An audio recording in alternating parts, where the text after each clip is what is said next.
Good morning, and thank you for joining me on the Path to Liberty.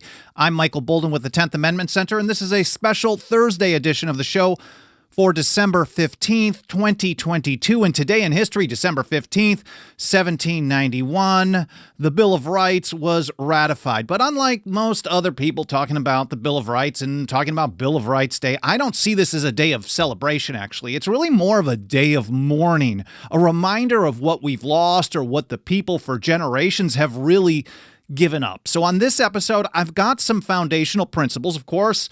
The 10th Amendment, not just the 10th Amendment, but definitely the 10th, but also the 9th, the 2nd, the 4th, a little bit more. I'm not going to cover the entirety of the Bill of Rights, but maybe if we start thinking about these foundational principles and loving liberty, and maybe someday, if more people do as Samuel Adams said, not just valued freedom, but also defended it as they ought, Bill of Rights Day wouldn't just be a trivia day one day of the year. It would actually be a way of life every single day of the year. First of all, before getting to that, a quick hello, a huge thank you. Thank you so much for being here, whether this is your first episode or you've been here for every single one since day one. I can't thank you enough. I should also mention that if you want to follow along with the stuff that I'm going to be mentioning in this episode, I've got some source documents. I've got stuff from the Confederation Congress even. Quotes from Jefferson, Richard Henry Lee, a little bit James Madison, of course, plus a number of other episodes and articles. You want to follow us over at 10thamendmentcenter.com/path to liberty. It's all spelled out. There you're going to find all the archives of the show. And about 1 to 2 hours after the live stream is done, I do publish a blog post for every episode. And on that blog post, you'll find all the different platforms we're on, all the mainstream live streaming video platforms, all the places we archive it, plus the audio-only podcast edition, which is on Apple, Spotify, iHeart, TuneIn, Podbean, and all the rest. And I do include a link section for the stuff that I'm mentioning in each episode. So 10thamendmentcenter.com/path to liberty. And while we allow people another moment or so to get notifications to join us on the live chat, I want to say hi to everyone out there. I appreciate you being here. There's Haji, there's Senator DT, Tim Martin, Alt Reality, Dixie Strong, Murray Ray in Michigan, Cowboy Roy Rogers, Melissa, Tyler B., good to see you, Melody, Brian, Sharon Patriot, and everyone else. I know I'm missing a few, but I want to get right to this. And I want to start out with how the founding generation, the old revolutionaries, looked at the purpose of a Bill of Rights. And I think the best explanation for this, the best description of it, comes from Richard Henry Lee. Let me pull this up on the screen here, see if I can get my notes. This was the quote here via Melancton Smith's notes of the Confederation Congress. So once the Philadelphia Convention was all done, they sent the proposed Constitution from Philadelphia to the Confederation Congress, and then the Confederation Congress had some debates over what they wanted to do. Were they just going to send it as is to the states for ratification consideration, or were they going to, like leaders like Richard Henry Lee recommended, providing some recommended amendments at that point before sending it off? And here's Richard Henry Lee. Of course, we know that didn't actually happen, but here's Richard Henry Lee, describing the reason to include amendments, a Bill of Rights. He said, "No power should be exercised such as is expressly given, and therefore no constructive power can be exercised." So no implied power, no like, well, we think you meant this kind of power. They wanted to make it very clear that the federal government would be, as James Madison described it in Federalist 45, limited to powers few and defined. And they were concerned, of course, the Anti-Federalists were very concerned, as we learned through the ratification debates, about potentially indefinite terms like general welfare and the like. But Richard Henry Lee says, we don't want them to exercise any power other than those expressly delegated. Therefore, no constructive power can be exercised to prevent this is the great use of a Bill of Rights. So if there's any concerns over whether or not the government is going to have too much power, you make sure you really hammer it home with a Bill of Rights. And that's Richard Henry Lee on September 27th, 1787. And this is the same type of a viewpoint that Thomas Jefferson carried forward a few years later. Here he is, 10 months to the day before ratification of the Bill of Rights. This is February 15th, 1791. His arguments against the constitutionality of a national bank. He said, I consider the foundation of the Constitution. So if you think about what Richard Henry Lee had to say, it was talking about making sure that they could only exercise those powers expressly delegated to them. That sounds, we're on a 10th Amendment Center podcast. That sure sounds pretty 10th Amendment-y. And Jefferson says he considers the foundation of the Constitution is laid on this ground, that all powers not delegated to the United States by the Constitution nor prohibited by it to the states are reserved to the states or to the people. And that's how Jefferson put it in his opinion. But he goes further. He said, and this is, I think, kind of the money quote here. Not only are we talking about the structure of the Constitution, how it's supposed to be read and viewed as a series of limited delegated powers with everything else reserved to the states and to the people. But to go beyond that limit creates a serious problem. And that's what we're going to get into a little bit more today. Jefferson said to take a single step beyond the boundaries thus specially drawn around the powers of Congress is to take possession of a boundless field of power no longer susceptible of any definition. As a student of history, Jefferson understood that soon as you gave government one small step to go beyond its limits, over time, sometimes it would happen fast, sometimes it would take years, sometimes it would take generations, but as soon as you give them the precedent to build upon, they absolutely will. Because all of the founders, whether they agreed to support the Constitution or not, whether they loved a Bill of Rights or opposed the concept, they all recognize that power seeks to expand. Always seeks to expand. John Dickinson, in his great broadside urging noncompliance to the Stamp Act in 1765, he said, if you voluntarily use these stamped papers, you help them establish the detestable precedent. So even if you don't think this is bad today, by merely complying with something that you don't think is bad today, but is beyond the limits of their power, it will establish a precedent for them to build upon, and they absolutely will. And that's just what Jefferson is warning about here, saying, look, the entire structure of the Constitution is based on delegated and reserved powers, and if you go a single step beyond that, you might as well throw in the towel. Well, I don't know if you want to throw in the towel, but you're basically giving them unlimited power. And in essence, we could really wrap up this episode right here. What have we lost? They've taken a single step from the precedent of a single step back in 1791. Maybe there were 5 steps on that one. We got another and another and another. And today we live under the largest government in history, the largest in history.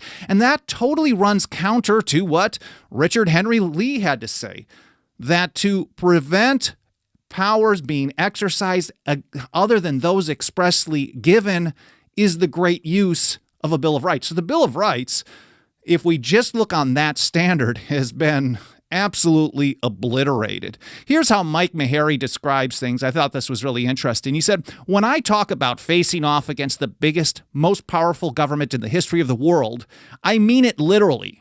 On a macro level, the federal government bullies the world into doing its will. And on a micro level, it interjects itself into virtually every corner of our life. It dictates what kind of plants we can grow in our backyard and how much water we can have in our toilets. That leaves you with a question. Why would you ever trust such an entity to look after your interests? I will link to that in the show notes.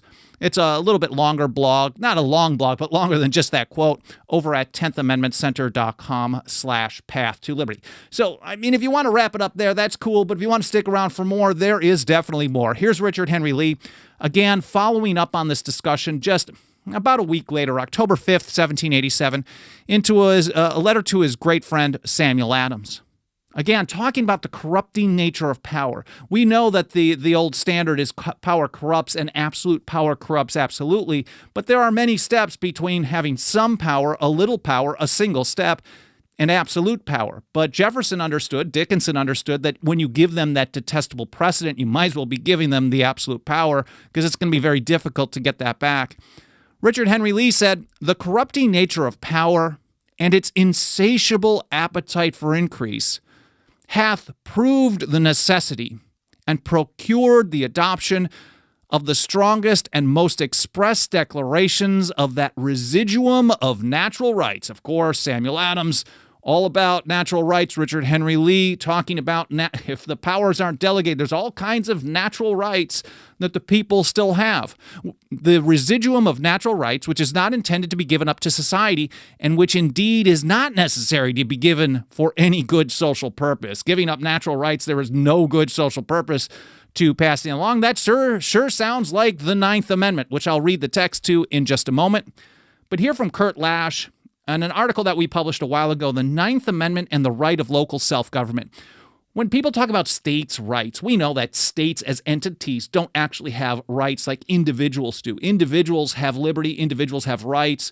But one of the most important rights, according to the founding generation, was the right of local self-government. And that's really where that confusion comes from. But really, when we're talking about rights, we're talking about individual rights. But there's also a right of the people to have local self-government so they don't have to be dictated to by some arbitrary, far-off king that they fought a long, bloody war to get away from.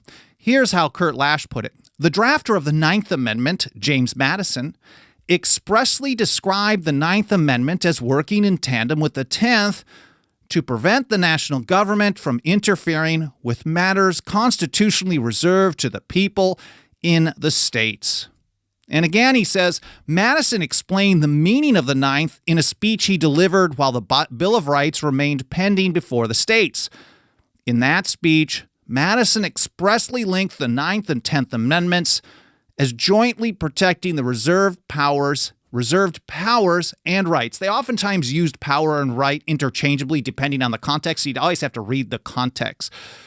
As jointly protecting the reserved powers and rights of the people in the states. So the Ninth Amendment has been absolutely obliterated as well. It's the enumeration in the Constitution of certain rights shall not be construed to deny or disparage others retained by the people. I did an episode on that earlier this year in April, 2022, the Ninth Amendment, an introduction. I will link to that in the show notes so you can check it out and learn a little bit more. Let's go on to the Second Amendment, which was originally Article the Fourth, because in the proposed amendments, which they later referred to as Bill of Rights, the proposed amendments to the Constitution. Now, James Madison also wanted those amendments to be in the body of the Constitution, but that's a side discussion. I covered that in an episode on last year's Bill of Rights Day.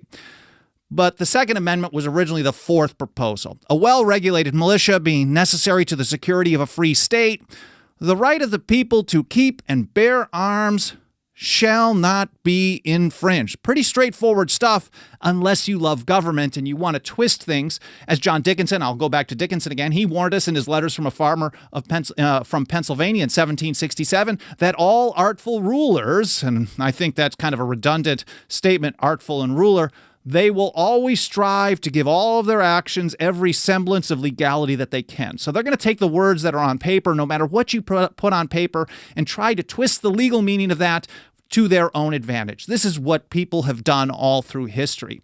But a lot of people will tell me now that the Second Amendment is in grave danger, and in some ways I'd agree.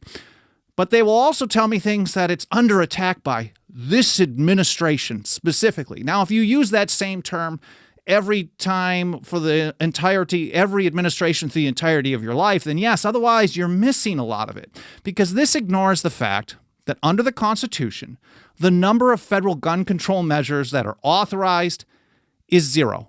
Not a single one. This includes the National Firearms Act of 1934, the Gun Control Act of 1968, its amendments in 1986, the Undetectable Firearms Act of 1988, the Bump Stock Ban of 2018, the Safer Communities Act of 2022, and probably many more that are going to be on the way at us today and in the future. I covered this in some detail in an episode in September. Second Amendment obliterated, federal gun control already on the books. And this is the description. I think this sums it up best when we're talking about the Second Amendment. And if you think about starting back in 1934, they were just going against those gangsters. Jefferson warned that if you take a single step beyond the limits drawn around Congress and you let them pass a law that they're not authorized to do, they will build upon it over time. And looking at the gun control that we're facing, at least from the federal government, that continues to grow, and it grows even more and more when it just becomes the pen of the executive branch to write an executive order, which is what we're starting to see more and more of, to just change definitions of terms that have been used for decades, changing terms and expanding unconstitutional federal gun control to reach even more things. Pistol braces, for example, bump stocks, and the like. Even just a quick look at the long and growing list of federal gun control on the books makes it clear to any Constitution supporter that the Second Amendment isn't just newly under attack. It hasn't been in force for close to a century, and that's where we're using that strict constitutionalist viewpoint. They're not authorized to have any of it, and we're also taking the Jeffersonian view, the John Dickinson view, that soon as they go one step, soon as they establish a precedent, they are taking unlimited power. How about the Fourth Amendment? Let's look at that. That was Article the 6th. The right of the people to be secure in their persons, houses, papers, and effects against unreasonable searches and seizures shall not be violated. An unreasonable search, just to step in there, is one that has no warrant based upon probable cause supported by oath or affirmation. So, shall not be violated, and no warrants shall issue but upon probable cause supported by oath or affirmation, and particularly describing the place to be searched and the persons or things to be seized. So if they don't follow all of those standards, which they almost never do today, the courts back them up, the feds back them up, the state level they do this. They're all terrible on this stuff. And those are all unreasonable searches and seizures. Here from an article by Judge Andrew Napolitano that we published, I think it was about a year or so ago. He writes, the modern American security state, the parts of the federal government that spy on Americans and do not change on account of elections, received an enormous shot in the arm. It was already bad. In 1978, when Congress enacted the Foreign Intelligence Surveillance Act. Back in 75, during what we could call the Church hearings, and maybe I should look at that in an episode at some point, we were warned by Senator Frank Church that, oh man, the power that they already have today could turn us into a total tyranny. This is pre-internet, so, well, pre-publicly accessible internet. So the modern security state then got a big shot in the arm from there, where it already had power to have a total tyranny. In 1978 with FISA. And FISA, Judge Knapp writes, set up a secret court. Man, I've read the Constitution.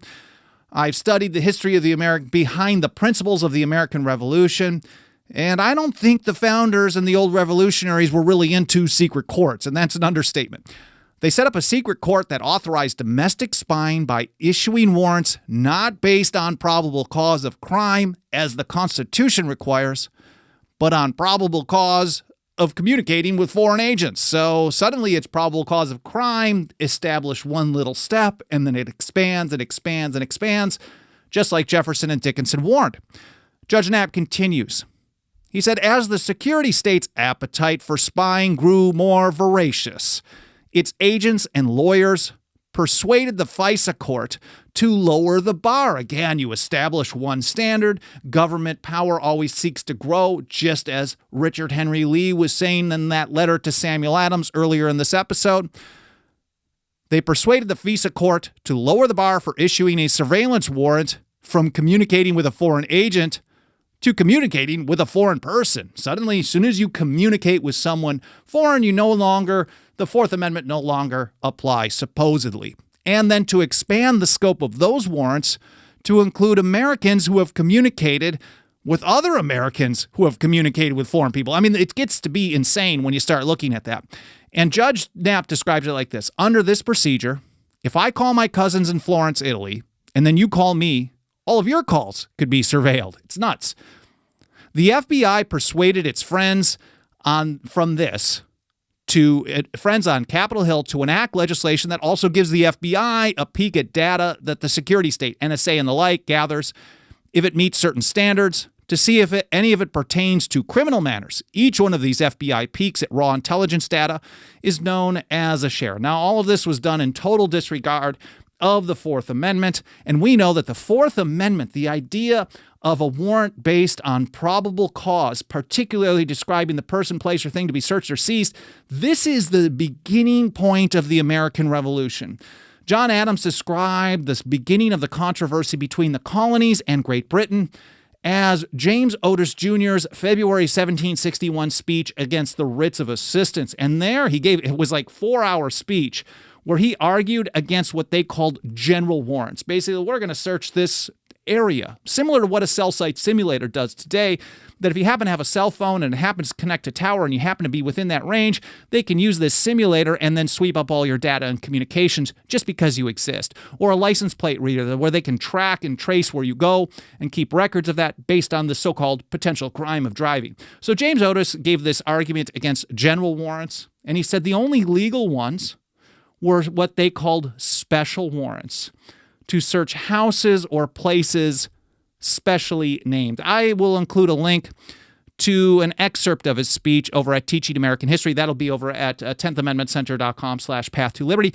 And I just did an episode just before Thanksgiving about our model legislation, the Fourth Amendment Protection Act, where states and localities can take action to resist and oppose and bring down this surveillance state. I will link to it in the show notes. Again, 10thamendmentcenter.com/path2liberty. Now, this is all bad enough. 10th Amendment, 9th Amendment, Second Amendment, Fourth Amendment, but it's really just scratching the surface. Like if we're talking about the largest government in history, there is so much that they're doing that is violating our rights at every moment.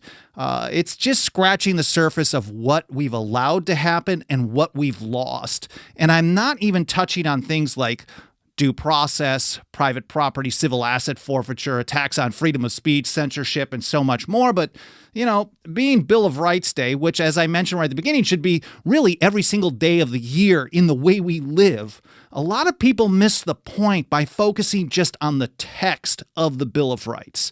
It's more of a trivia debate. What does this one say? What does this one mean? The rights listed and not listed are what they focus on, instead of recognizing that a Bill of Rights, a Constitution, any of this stuff, it's only really as good as its enforcement. And words on paper do not enforce themselves, and relying on government to follow the rules given to them, relying on government to limit its own power, has resulted in the largest government in history. As John Dickinson again told us, he said that enforcement, when he was arguing in favor of ratification in his Fabius Letters, Fabius number 4, he asked a question, what is to be done when government doesn't follow the rules? He said that question has to be put before the supreme sovereignty of the people. Ultimately, the final authority of the people is what keeps government within the bounds of the Constitution, if the people want to do that. He said it is their duty to watch and their right to take care that the Constitution be preserved, or in the Roman phrase, on perilous occasions, to provide that the Republic receive no damage. And if we're talking about Dickinson and then Jefferson, of course, Jefferson said, a free people claim their rights as derived from the laws of nature and not as a gift of their chief magistrate. This is an essential message that we are working to get out to more and more people every single day, and absolutely nothing helps us roll up our sleeves. I'm not really wearing a lot of sleeves today, so not a lot of rolling to do, but nothing helps us roll up our sleeves every single day to reach and teach more people about the Constitution and liberty and how to defend both when government refuses to do so, which is constantly. Nothing helps us more than the financial faith and support of our members. You can join us for as little as $2 a month at 10thamendmentcenter.com/members, but I want to say a quick thank you to just a handful of people who have joined us recently. I can't thank you enough for your support. There's Sarah in Georgia. I know I'm missing a few people, but I really appreciate all of you. Sarah in Georgia, Jonathan in Wisconsin, Christian in Tennessee, Charles also here in California, Teresa in Connecticut, Dennis in Colorado, and Richard also here in California. Thank you so much. Again, $2 a month is where it starts out. Do not feel obligated to do that, but if you are compelled to get behind the work that we're doing, this is the best way to do it. Again, 10thamendmentcenter.com/members is where you can join us. I want to take a look over in the live chat and see if there's any comments or questions I can get back to. I do get a lot of great ideas for future episodes through the comments section. In fact, probably more ideas come through the comment section than you could even imagine, whether they're live or in the archive. And then the archive comments actually help out quite a bit in triggering algorithms of these mainstream platforms, just like reviews on Apple Podcasts or any other podcast platform. So doing that type of feedback not only gives me your thoughts, it also, whether you like what I'm saying or you disagree with it, whatever it may be, but it also helps us reach and teach more people. Let me take a look. Joseph Bonamolo, who got on late, says, let's we the people do our job, our duty. This is in response, I believe, to John Dickinson saying, it is the duty of the people to watch and take care that the Constitution be preserved. Relying on the government to limit its own power is stupid. And this includes waiting on new people to get in office to do the right thing, waiting on judges to limit federal power, all this stuff. I mean, this is part of the process, but if that is what you're relying upon, you should not be surprised that power incessantly grows, no matter who's in charge. Because that is the insatiable appetite of power that power has always had, that Richard Henry Lee talked about much earlier. I really appreciate that comment. Joseph, thank you for being here. Take a look and where else. Larry Clark says, we are hoes. Well, I am pretty much a cynic, to be honest with you. And I don't think we are, I know for sure, we are literally surrounded by people who absolutely despise or fear liberty. So unless, as Samuel Adams put it, well, here's how Samuel Adams put it. He said, all might be free if they valued freedom and defended it as they ought. So not only do they have to love freedom on a wide scale, we need tens of millions of people to love freedom, but then they also have to defend it as they ought. And we're missing both. So we are in a very, very difficult situation of the largest government in history that is continually and incessantly growing. Now, things that can't go on forever don't. I learned that from the late, great Chalmers Johnson in a speech that he gave at a Quaker event, a peace, an anti-war rally some years ago here in Whittier, California. And he wrote the Sorrows of Empire trilogy of books.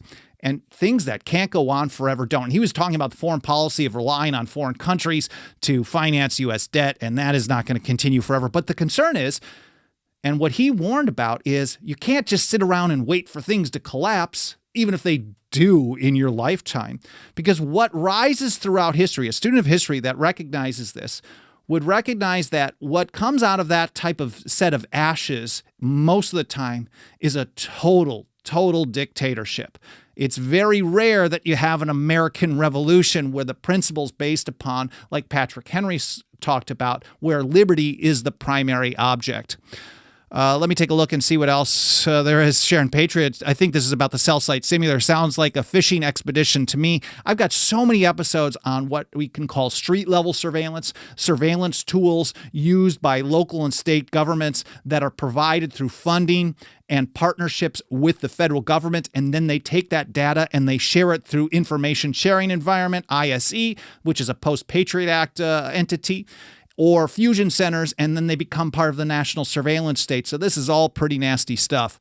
Hi over to Daniel S. in Brick, New Jersey as well. And I want to see if there's any other comments. Hi to Alan Mosley, who's been doing awesome work for us, and hopefully we're going to get him back on track shortly as well. Liberty Revolutionary, and Stephen in Ohio. Anyways, I will look a little bit more through the comments later today, if not tomorrow. My Friday show, which this is Wednesday's show on Thursday. I will probably do the Friday show, Fast Friday, on Saturday, just to give myself a little bit of break to get caught up with a few things here. But stay tuned on that. I will post an update on that shortly. I really appreciate you spending some time with me today. Again, our membership program, 10thamendmentcenter.com/members. The blog post for this episode will be up in a couple hours at 10thamendmentcenter.com/path-to-liberty. I hope you enjoyed this episode. I hope it made you think. More important than anything, I hope you learned something. And I'll see you next time here on the Path to Liberty.